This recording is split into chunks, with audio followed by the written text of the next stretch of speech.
ассалому алайкум тамошобинони азиз. Нашри махсуси барномаи сиёсии таҳлили амният ва ҷомеа аст аз студияи марказии шабакаи телевизионии вилояти Суғд ки мавзӯи саҳми Тоҷикистон дар ғалабаи бузургро мавриди таҳлил ва баррасӣ қарор медиҳад.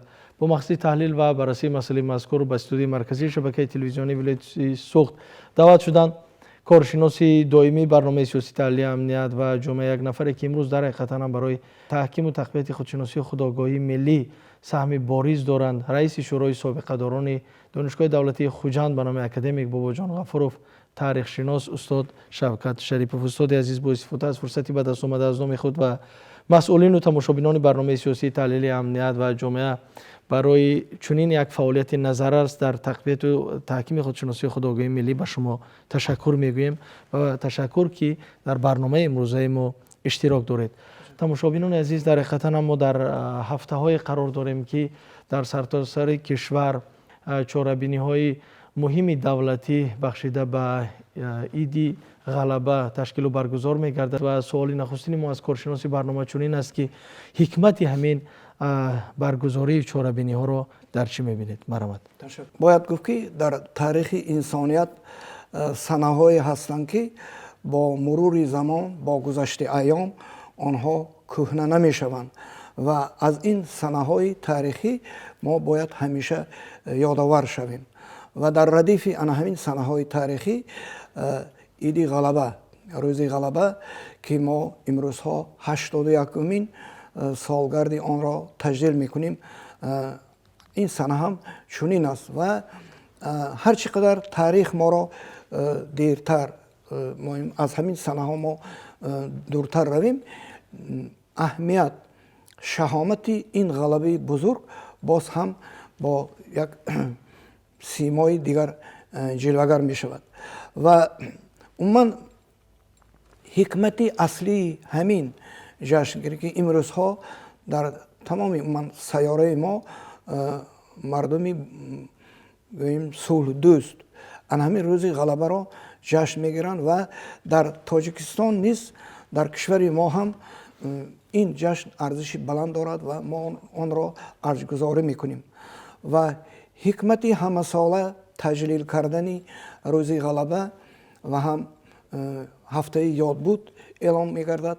ин пеш аз ҳама посдоштани он шахсҳо гузаштагони мо, падарону бобоҳои қаҳрамони мо ки дар ҳамин ҷанг ҳалок шуданд ва мо умуман ҳуқуқи маънавӣ надорем ки номи ин қаҳрамонҳоро фаромӯш кунем. ҳикмати дигар ин арз гузоштан ба заҳмати онҳое ки дар ақибгоҳ зиндагӣ карда бо меҳнати худ, меҳнати софдилонаи худ ана ҳамин ғалабаро наздиктар оварданд.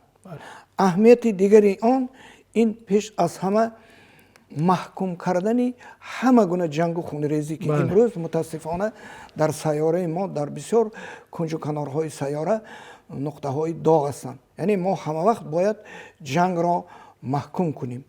ва ҳикмати дигари ин яъне ҳамеша саъю кӯшиш кардан барои таъмини сулҳу оромӣ, ваҳдат ки имрӯз дар меҳвари сиёсати сулҳпарваронаи асосгузори сулҳу ваҳдат пешвои миллат муҳтарам имоми раҳмон қарор дорад.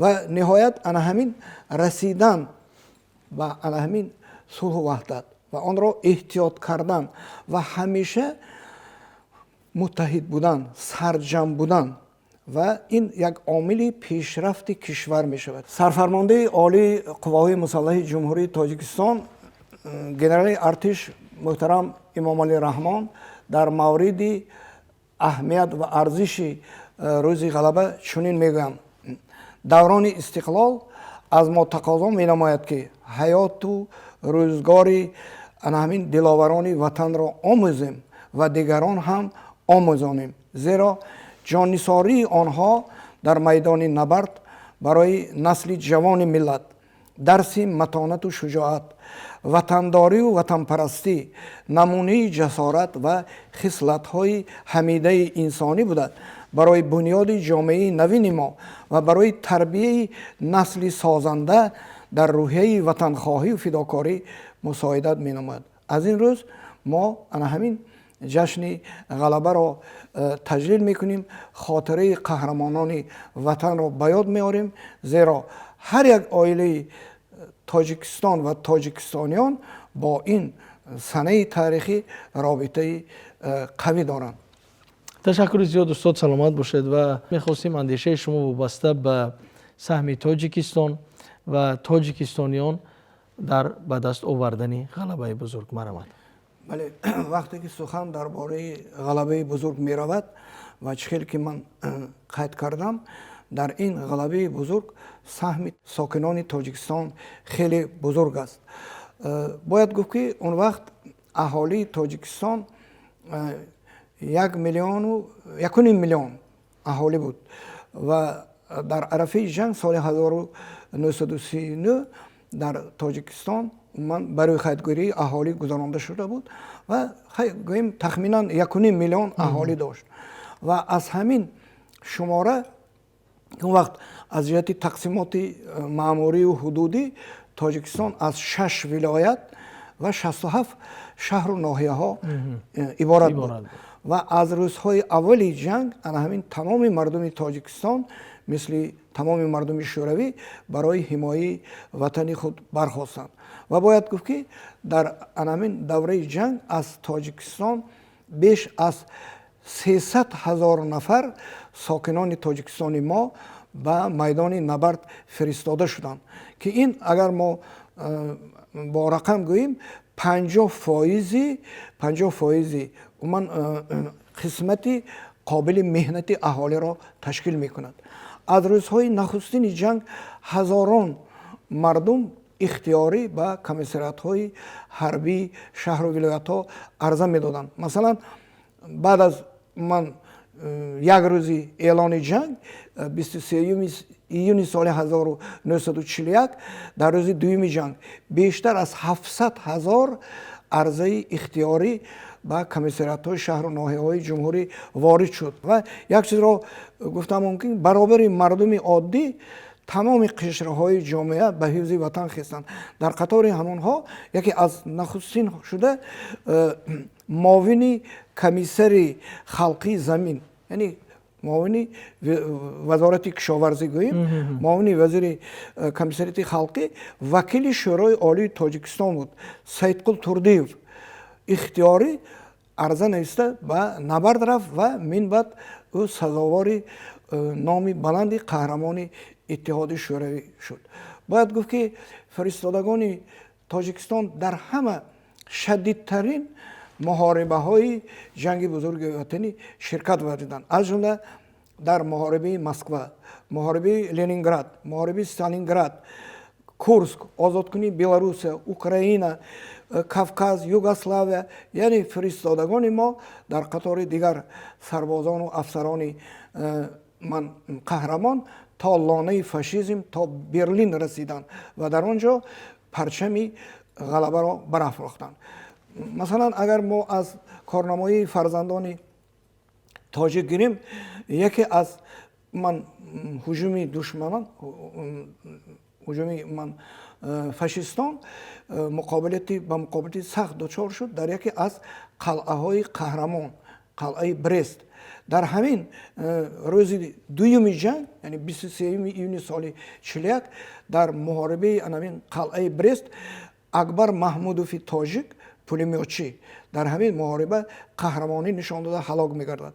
غفور نوروف این هم توپچی در ساحل دریای پروت که این سرحد بود، اولین تانک های دشمن وقتی که میگذرد همین غفور نوروف با من توپی خود چندین تانک های دشمن را نابود میکنه. یکی از قهرمانان خیلی مشهور همین دوره این کارگری زواد شراببراری استراوشن ابراهیم محمد ابراهیموف که با این هم توپچی بود، با همین توپی خودش 6 تانک و 16 автомашина های زره‌پوشی دشمن را نابود میکند و برای این قهرمانی با اردن لنین سزاوار گشت. و یکی از نمایندگان دیگری و من تاجیک در خانه پاولوف میگن، این در استالینگراد که یک خانه را 2 ماه душманон натавонистанд ки як биноро аз дасти аскарони мо гиранд.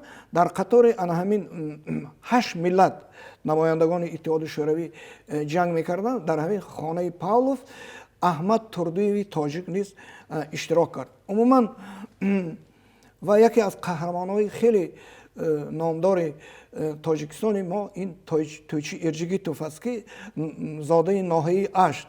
ӯ бо сари синаи худ дузод, яъне як истеҳкоми тирандозӣ ки аз оҳану бетон сохта мешавад, бо сандуқи синаи худ анамин сурохиро ман паноҳ карда барои ҳуҷуми аскарон имконият фароҳам овард ва баъди қаҳрамонона ҳалок шуданаш бо фармони раёсати шӯрои олии иттиҳоди шӯравӣ аз 21 феврали соли 1944 ба ана ҳамин қаҳрамони мо зодаи Тоҷикистон Тӯйчи Ирҷигитов унвони баланди қаҳрамони иттиҳоди шӯравӣ дода шуд.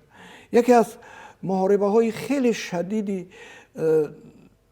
давраи ҷанги бузурги ватанӣ ин муҳорибаи Курск буд ки дар анамин муҳорибаи Курск намояндаи Тоҷикистон Ҳоди Кенҷаев ки бо тӯпи худ ман рӯзҳои 5-7 июли соли 43 ин муҳорибаи шадид рӯй дода буд.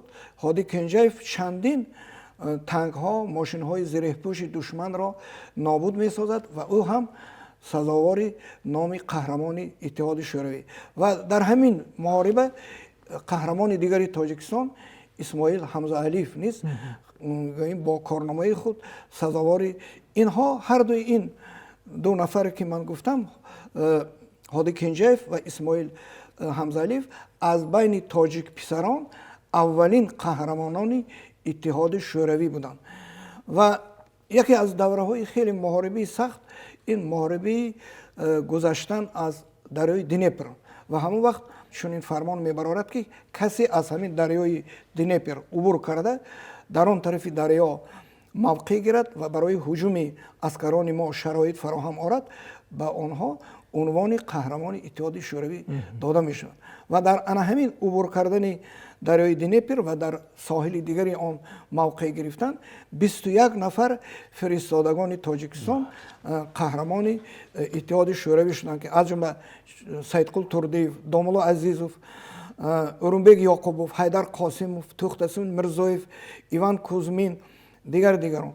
ва як чизро ман бояд гӯям ки дар асарҳое ки муаррихон дарбораи саҳми фиристодагони Тоҷикистон дар майдони набард пештар менавистанд ки аз байни ман 300 000 нафар тоҷикистониён 58 000 нафар соҳиби ордену медалҳои ҷангӣ шуданд ва аз байни онҳо 54 нафар ба гирифтани унвони олии қаҳрамонӣ шуд. лекин дар натиҷаи ҷустуҷӯи бойгониҳо дигар маълумотҳои нав соли гузашта дар арафаи ман ҷашни 80-солагии ғалаба дар ҷанги бузурги ватанӣ дар анамин маҷаллаи дӯстӣ ки ин маҷалла ман муассисаш раёсати ҷамъияти дӯстӣ ва робитаҳои фарҳангии Тоҷикистон, дар ин ҷо маълумотҳои навтарин оварда шудааст.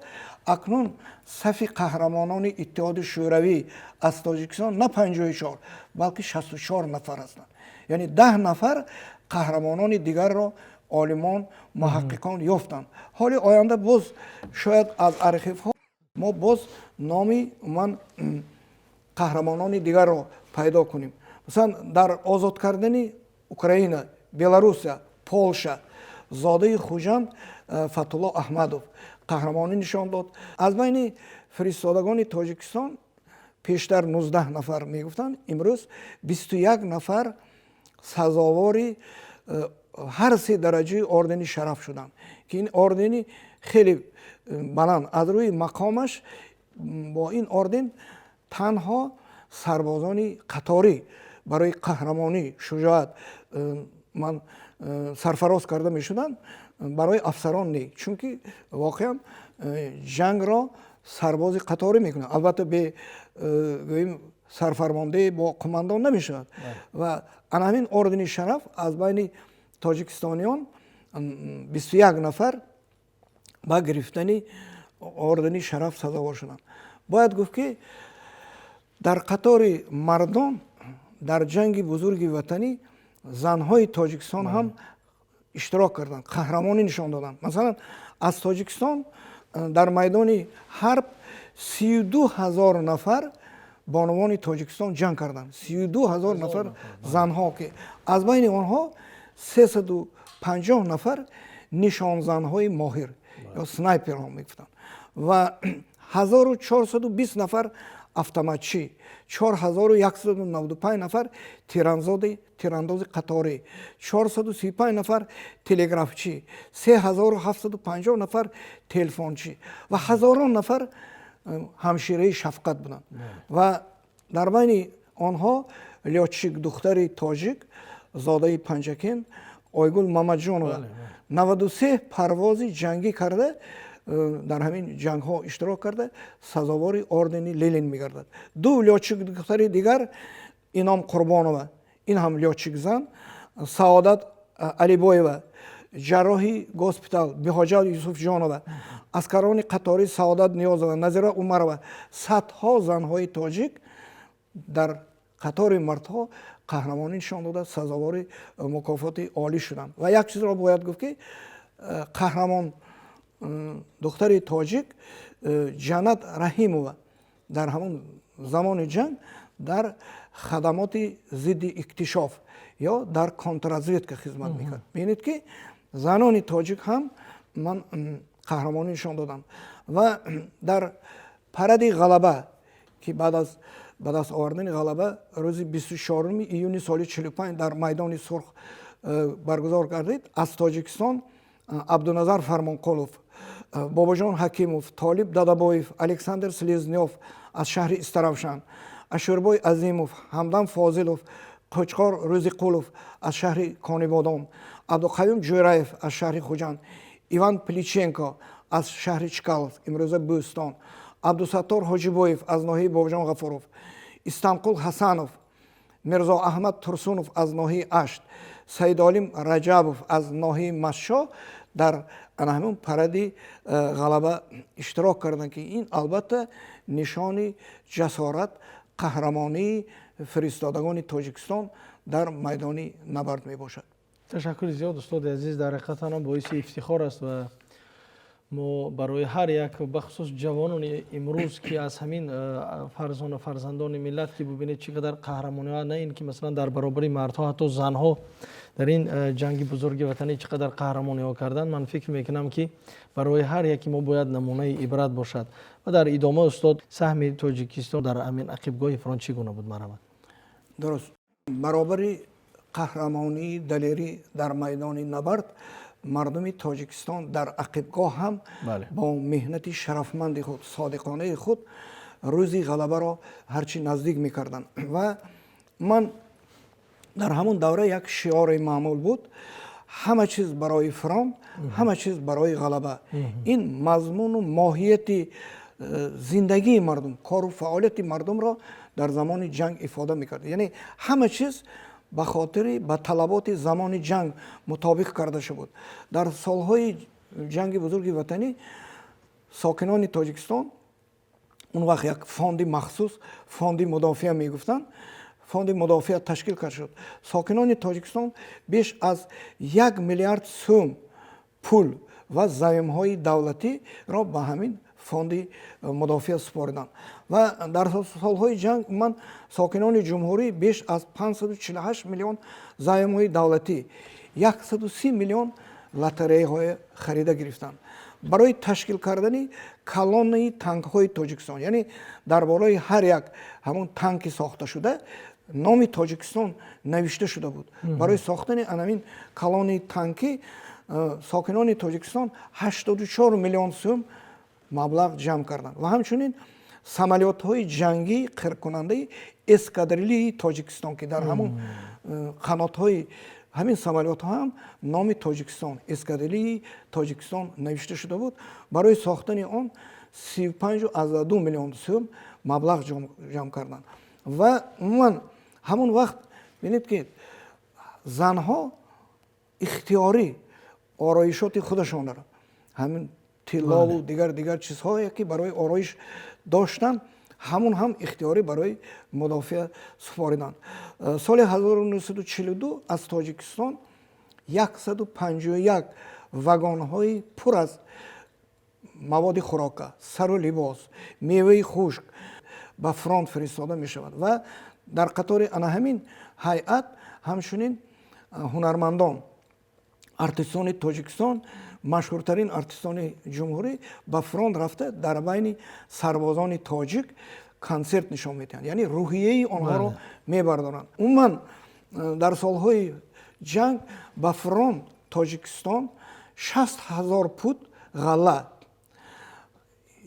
умуман агар аз соли 42 то 44 гирем дар маҷмӯъ 1,5 миллион пут ғалла, 532,000 адад либоси гарм, 123,8 адад пӯст, 93,4 тонна пашм, беш аз 25,000 метр мато, 2,2 миллион тонна гӯшт ва миқдори зиёди маводи хӯрокаро фиристоданд ки албатта ҳамин ин баробари корномаи фарзандони тоҷик дар майдони набард ин меҳнати қаҳрамононаи халқи тоҷик ки имрӯз албатта бояд гуфт ки мутаассифона шумораи иштирокчиёни ҷанг дар ман Тоҷикистон имрӯз аз рӯи баъзе маълумотҳо ҳамагӣ 9 нафар монданд. 9 нафар, аз ҷумла дар вилояти мо 2 нафар дар ноҳияи Диваштиш, дигарҳо ҳама ҳаёт ҳамин хел, лекин мо ҳама вақт номи онҳоро дар хотир дорем, чунки вақте ки мо дар бораи худшиносӣ, худогоҳӣ, ватанпарастӣ гап мезанем, дар бораи ба сафи артиш ҷалб кардани ҷавонон, имрӯз ба сафи артиши миллӣ ҷалб кардани ҷавонон сухан меронем, ана ҳамин қаҳрамонии бобою падарони мо имрӯз яъне онҳоро гуфтан мумкин насли зафармандон, насли шарафмандони ватан ва ҳар яке мо аз бобою бобокалону падарои қаҳрамони худ бояд ибрат гирем аз ҳаёти онҳо, аз рӯзгори онҳо ва барои имрӯз Тоҷикистони соҳибистиқлоли мо хизмат кунем. ташаккури зиёд устод, саломат бошед. ва бубинед ки мо имрӯз дар як замоне зиндагӣ дорем ки бисёр як вазъи ноором дорад. Бисёр як аз рӯи баъзе таҳлилҳо имрӯз мегӯянд дар беш аз 100 кишвари дунё низоъҳои гуногун сурат гирифта истодааст.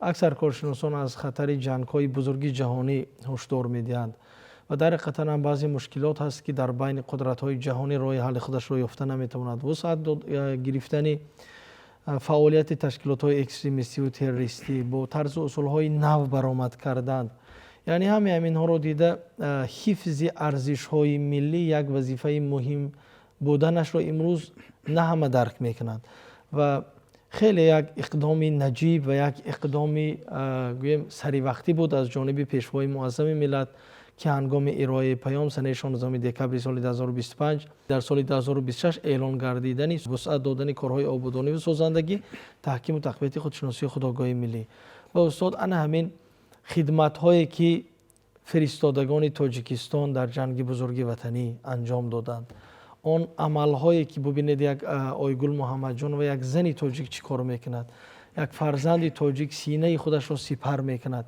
яъне чандин мисолҳое ки инҷо шумо овардед ва боз ҳам гуфтед ки чандин мисолҳои дигар аст ки инҷо ҳастанд ва бисёр қаҳрамониҳое аст ки ҳоло кашф нашудааст. яъне ҳамин амалкардҳо омӯхтан, донистан ва бояд барои имрӯз дар ҳифзи арзишҳои миллӣ ва имрӯз барои баланд бардоштани худшиносии худогоҳии миллӣ, ҳифзи марзу бум, ҷалби ҷавонон ба сафи қувваҳои мусаллаҳи ҷумҳурии Тоҷикистон имрӯз чӣ яъне саҳм дошта метавонад? Марамад, албатта вақте ки мо дар бораи ҷанг, сулҳ сухан меронем, бояд гуфт ки ҷанг ин як амали аз ҳама нафратовар ки худи инсоният ҳамин чизро офаридааст. албатта баъзе ҷангхоҳон, баъзе абарқудратҳо масалан аз рӯи ҳисоби китоби як олими швейтсарӣ Жан-Жак Бабел дар тӯли беш аз 5500 соли тамаддуни мо дар дунё 14513 ҷангҳои хурду калон рӯй доданд. агар мо имрӯза ҷангҳое ки дар кунҷу канори имрӯз сайёраи мо меравад онро ҳамроҳ кунем, мебинед шумораи ҷангҳо шояд аз 15 000 гузарад ва дар анҳамин ҷангҳо дар касофати ҳамин ҷанг 3 миллиарду 640 миллион аҳолӣ нобуд шудааст ки ин шумораи умуман чоряк дар чоряки охири асри 19 ки дар сайёраи мо чӣ қадар аҳолӣ зиндагӣ мекард, анҳамин аз чоряки он зиёдтар аст. Яъне имрӯз моро анҳамин замони имрӯза, замони ки бисёр пуртазод, замони ихтилофҳо, ихтилофи манфиатҳо, зиддияти абарқудратҳо сайёраи моро хеле ба хатари зиёд дучор кардааст.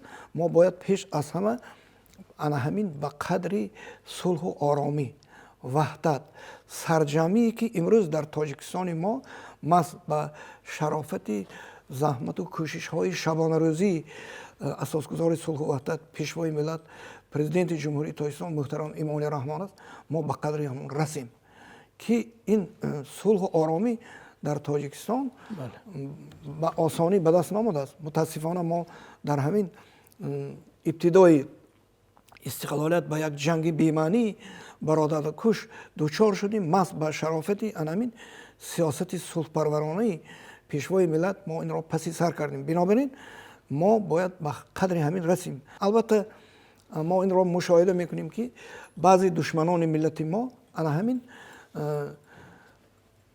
комёбиҳои мо, пешрафти Тоҷикистон, оромии Тоҷикистон хоби шабашонро ҳаром кардааст. Онҳо ором намешинанд, аз дур истода ба миллати худ, ба ҳукумати Тоҷикистон санг меандозанд, ҳар гуна тӯҳматҳо мекунанд. Ва бояд мо имрӯз ҷавонони мо анҳамин ҳушёрӣ, зиракии сиёсии худро аз даст медиҳанд. Ва хушбахтона имрӯз сафи чунин ҷавонҳо хеле зиёд ҳастанд. онҳо як огоҳии баланди сиёсӣ, маърифати ҳуқуқӣ, маърифати таърихӣ доранд, лекин мо бояд инро боз ҳам таҳким кунем. мана имрӯз дар сафи артиши миллии мо садҳо ҷавонон бо ихтиёри худ мераванд. донишҷӯён дар сафи пеш, инро бояд гуфт ки масалан дар донишгоҳи мо, донишгоҳи давлатии Хуҷанд ки яке аз калонтарин донишгоҳҳо дар ҷумҳурӣ баъд аз донишгоҳи миллӣ, бисёр ҷавонои мо донишҷӯёни курси панҷум баъди тамом кардани донишгоҳ ихтиёрӣ ба сафи артиш мераванд. Чунки хоҳед наҳоед савияи донишу умуман ташаккули донишҷӯ дигар аст. вақте ки вай дар сафи артиш хизмат мекунад, нерӯи сиёсӣ, маънавӣ, иқтидори ҳарбии артиши мо боз ҳам баландтар мешавад. ва ин ҷавонони донишманд баъд аз донишгоҳ ба дигар аскарони қаторӣ, агар онҳо баъд аз хатми мактаб ё дигар коллеҷ омода бошанд, донишҷӯён ба онҳо як таъсири дигар мерасанд. Бинобар ин мо анҳамин омилҳои тарбия бо ҳама роҳу васила мо бояд ба насли наврас, ба ҷавони имрӯза пеш аз ҳама анҳамин ҳисси ватандӯстӣ, ҳисси ҳимоя карда тавонистани манфиатҳои миллиро ба мағзи онҳо ҷойгир кунем. онҳо донанд ки манфиатҳои миллии мо аз ҳама манфиатҳои шахсӣ, гурӯҳӣ, ҳизбӣ, маҳаллӣ болотар меистанд. чунки манфиатҳои миллӣ ин манфиати ватани мо аст, манфиати Тоҷикистон аст, ҳам дар дохил ва ҳам дар хориҷ, ки инро мо бояд ҳамавақт донем, ба ҷавонон талқин кунем ва барои мо анҳамин намунаи ибрат ҳаёти бобоҳо, падарои қаҳрамони мо ҳастанд, ки дар ҳама лаҳза ҳатто аз ҷони худ мегузаштанд барои ҳимояи манфиати ватан, давлат, миллат. онҳо содиқона хизмат мекунанд. ҷавонони мо бояд аз ҳамин ҳом ибрат гиранд. бале, ташаккури зиёд устод, саломат бошед. бори дигар аз фурсати ба даст омада барои иштирок ва бисёрам андешаҳои созандаву таъсирбахш ба шумо ташаккур мегӯем. тамошобинони азиз, вақти ҷудо шуда ба барномаи сиёсии таҳлили амният ва ҷомеа ки мавзӯи саҳми Тоҷикистон дар ғалабаи бузургро мавриди таҳлил ва баррасӣ қарор дод ба анҷом мерасад. то барномаҳои оянда сиҳатманду саломат бошед. хайр.